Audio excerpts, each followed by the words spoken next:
Let the giant out. Let the giant out. Let the giant out, abbreviated as LEGO, is the program that we have designed to exactly do that, to let the giant out.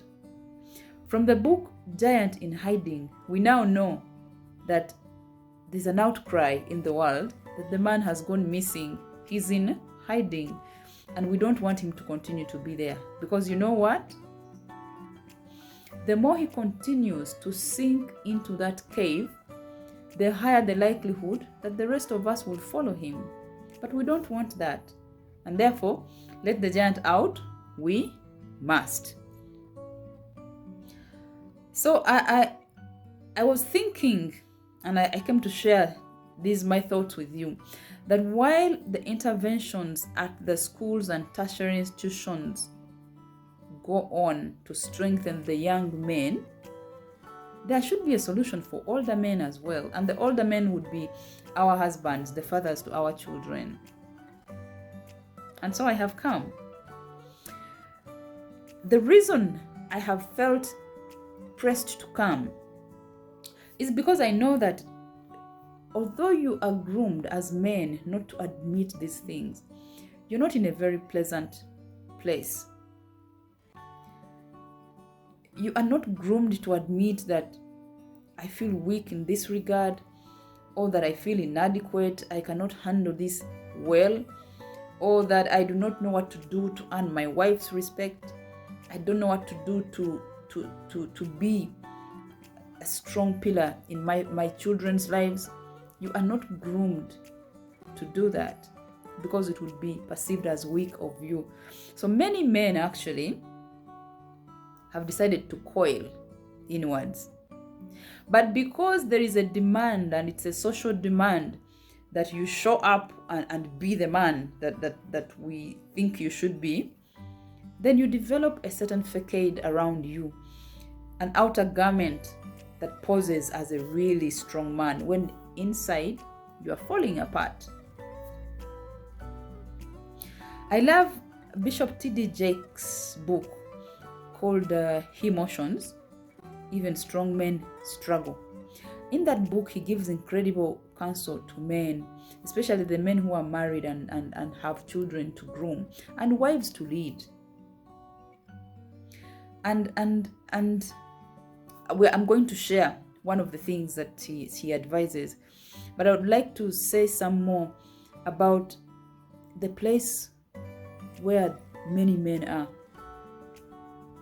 You know, it's a place of not being sure, being uncertain of what image you are projecting, of what we think of you as maybe your community, your colleagues at office, of what your wife thinks of you and whether you're doing this leadership thing well or not, or whether your children think you are their hero, of, oh, what does it mean when my wife looks at me a certain way, or when she throws a comment like this.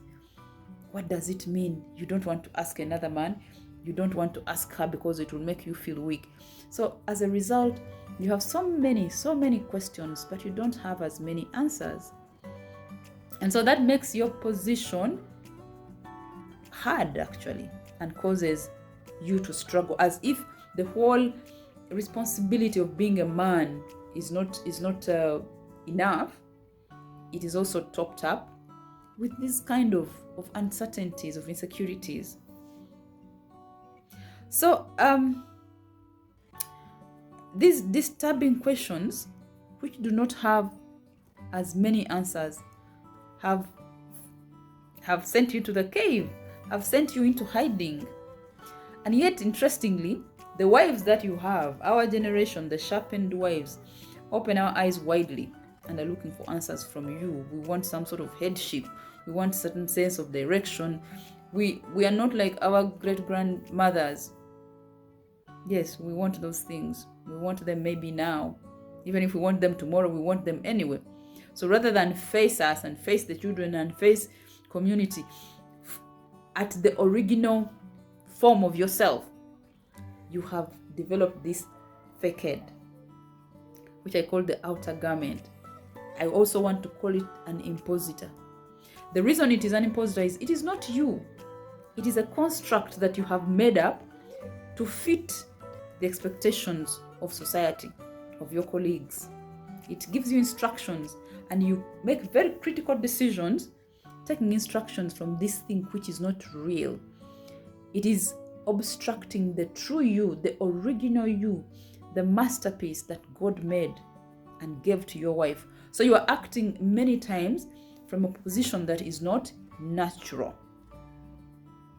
You know, I'm saying this because I know that when I get into real heart-to-heart conversations with men, these things come out. But I cannot do that. I cannot speak like, I cannot show my wife that I feel this way because she will think, or because she will make a conclusion, or things like those. So you act from a platform that is shaky, that is not natural, that is not original, that is not authentic, because you have to project a certain image. Now, I am saying that this we do not need, because it is obstructing the masterpiece in you. And so, because you are not acting from the natural you, you're taking instructions from the impositor, you are doing things which are not of you. For instance, many men go to drink because a true man should drink. Why is the reason so many gyms are sprouting? So many bodybuilding places are sprouting. It's twofold. One is that more and more people are appreciating keeping healthy. But also more and more, men need places to hide in when they run away from home. They need to run away from home. So what is the alternative? It's places like those. You want to hide in a big body. So you go and make the body, you make the six-pack, you make the biceps, that is good to behold, actually. But it's not all that manhood is about. So you find a man who has huge everything, but the real spirit of manhood is not there. So then what's the point? There's an impositor that has taken over your life. Then the impositor might tell you to never listen to your wife, because that is how to show her that you're powerful. Don't say sorry, even for your own mistakes. When she complains to you about things that don't please her about you, turn it round and round and round until you find a reason for her to apologize. And these things are happening. Do porn, do drugs. The impositor is instructing you.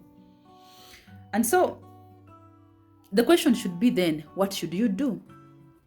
When you read the book that I just quoted of Bishop T.D. Jakes, He Motions, Even Strong Men Struggle, he recommends that you have a very intimate time with yourself. Sit yourself down and get to know who you are at the core.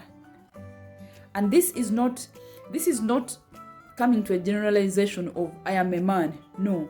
We are talking about discover who James is. Who is this David man that I am? Who is the Albert man that I am? What makes me Robert? What makes me your name, who you are, the person that you are at the core? Care to know yourself intimately. The reason for this is that until you do that eyeballing of yourself, it's going to be difficult for you to come up with any solutions that will address the core of the problem. You do have a problem. It's healthy to admit that there is a problem. The other thing I would like to talk about is the reason we want to go into this. We want to get to the core of who you are as a launch pad into your purpose. And when we talk about purpose, we're talking about none other than God, because your purpose is rooted in God. And until you have found that point, which is the starting point of your life, you're not going to yield much. Life is going to be frustrating. You're going to continue to have those insecurities. You're going to continue to have those questions that are not answered until you die. That life is not productive. And it is worse because it's a life you're sharing with your wife and children, and so you frustrate them as well. So you should be willing to know yourself intimately. Get a moment and sit with yourself and talk about, who am I? What are those things that I am proud of? What are my passions? What is my strength? But also, what am I struggling with? Admit. Many men actually fear their wives. Are you strong enough to admit and also point out the reasons why you fear her? Engage your wife. Talk about these things together. It's a monster. It's a big problem. So you might not be able to solve it alone. Talk to fellow men. How do they handle things like this? Talk to your wife. You know the Bible says he who finds a wife finds a good thing. How are you using your good thing? Or is there a possibility God is crazy referring to a bad thing as a good thing? No, of course, it's not there. So go back to that point and realize who you are. Take that personal journey to your epiphany and let us have a clean slate as you begin life afresh. I am telling you that until you have done that, it's going to be very difficult for you to make meaning even to yourself. A life of pretense is very, very big baggage. It's very, very big baggage. You want to be authentic. You want to be legit in your house, with your wife, with your children, at your workplace, with the community. Live from the core. So that is my counsel to our husbands, the fathers to our children, as we do Lego at the lower level with schools and tertiary institutions. Thank you.